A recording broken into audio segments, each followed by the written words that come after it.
Hello అండి, welcome back to my channel Priya cooking and craft.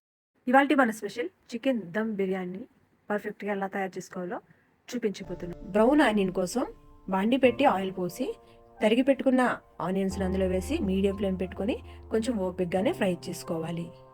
ఇది ఎక్కువ ప్రాసెసే అయినా తప్పదు, మరి ట్రై చేయాలి. మీడియం ఫ్లేమ్లో పెట్టుకుని వేయించుకుంటే చూసారా ఎలా రెడీ అయినాయో. ఒక పేపర్ తీసుకుని దాని మీద వేసుకుంటే ఆరిపోయిన తర్వాత బాగా క్రిస్పీగా రెడీ అవుతాయి.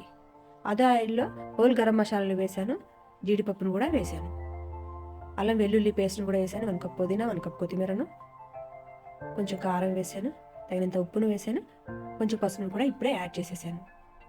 1 కప్పు కమ్మని మీగడ గడ్డ పెరుగును కూడా వేసాను. పుల్ల పెరుగు అయితే బిర్యానీ పాడవుతుందండి, మంచి పెరుగును యూజ్ చేయాలి.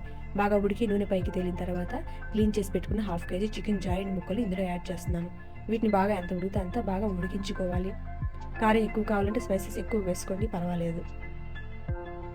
కొంచెం ఉడికిన తర్వాత నేను ఫ్రైడ్ ఆనియన్ కూడా ఇప్పుడే వేసేస్తున్నాను. ఎక్కువ వేయకండి, చేదు వస్తుంది. బిర్యానీ మసాలాలు కూడా యూజ్ చేస్తున్నాను. ఇందులో నేను ఏ మసాలాలు వేయలేదు, ఓన్లీ బిర్యానీ మసాలా వేసాను. నిమ్మరసాన్ని కూడా పిండి పక్కన పెట్టేసుకున్నాను. బిర్యానీ రైస్ కోసం ఒక గిన్నెలో నీళ్ళని తీసుకున్నాను, తగినంత ఉప్పుని ఇప్పుడే వేస్తున్నాను. ఉప్పు ఎక్కువ కాకుండా చూసుకోండి. ఒక 5-6 పచ్చిమిర్చి ముక్కలు వేస్తున్నాను, స్టార్ పువ్వు 2 వేస్తున్నాను, సాజన్ 1 స్పూన్ దాకా వేస్తున్నాను, దాల్చిన చెక్క 5 లవంగాలు, 3 యాలకులు, కొంచెం జాజికాయ పొడిని, బిర్యానీ ఆకును, పుదీనాను, కొత్తిమీరను వేస్తున్నాను. 1 కప్పు దాకా అల్లం వెల్లుల్లి పేస్ట్ కూడా వేస్తున్నాను. వీటన్నిటిని బాగా మరిగించుకోవాలి. దీంతోపాటు కొంచెం ఆయిల్ కూడా వేస్తున్నాను, కొంచెం నిమ్మరసాన్ని కూడా పెడుతున్నాను. వీటన్నిటిని బాగా రోలింగ్ బాయిల్ అయిన తర్వాత బాగా మరిగించుకొని ఎక్స్ట్రా ఉడికినటువంటి వీటన్నిటిని తీసేయచ్చు, ఏమవుతుంది, ఎందుకంటే రసం అంతా దిగిపోయి ఉంటుంది కాబట్టి ఇవి అడ్డంగా ఉంటాయి. పక్కన పెట్టేసుకోండి. కడిగి పెట్టుకున్న బాస్మతి రైస్ వేసి మనం ఫ్రై చేసుకుని రెడీ పెట్టుకున్న బిర్యానీ మసాలా పౌడర్ని కూడా వేసి బాగా ఉడికించుకోండి. 70% ఉడికినటువంటి ఈ రైస్ని విడిగా ఒక బౌల్లోకి, నీరు అనేది లేకుండా ఒక బౌల్లో తీసి పెట్టుకోవాలి. ఉడికించి పెట్టుకున్న చికెన్లో ధనియా పౌడర్ను, జీలకర్ర పొడిని, కొన్ని పచ్చిమిర్చి ముక్కలను, కొంచెం కొత్తిమీరను, కొంచెం పుదీనాను, కొంచెం నెయ్యిని కూడా యాడ్ చేస్తున్నాను. నెయ్యి కరిగించి వేసుకోండి, బాగుంటుంది. చివరగా మనం తీసి పెట్టుకున్న రైస్ని కూడా ఒక లేయర్గా వేయాలి. ఎక్స్ట్రా ఏమైనా మసాలాలు కనబడితే తీసేయండి, తినేటప్పుడు అడ్డు తగిలితే అంతగా ఎవరు ఇష్టపడరు.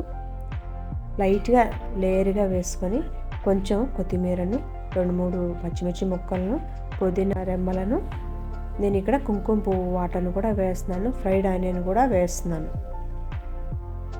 కొంచెం గరం మసాలాను కూడా వేస్తున్నాను. అలాగే మరొక లేయర్ కూడా వేసి సరిగ్గా నీట్గా అప్లై చేసుకోవాలి.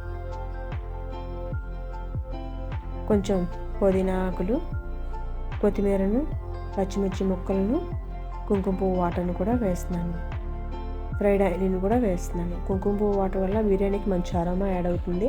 నెయ్యిని కూడా వేస్తున్నాను. చివరి ఎడ్జ్లో నెయ్యి కొంచెం ఎక్కువ పడుతుందండి, వేయచ్చు, పర్వాలేదు.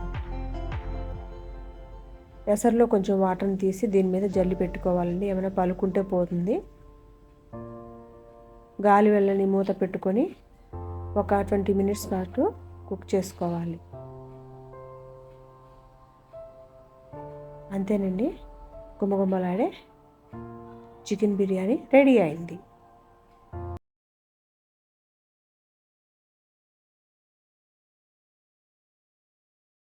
Please like, share and subscribe to my channel Priya cooking and craft. పక్కనున్న బెల్ గంట కొట్టడం అసలు మర్చిపోకండి. Thank you for watching.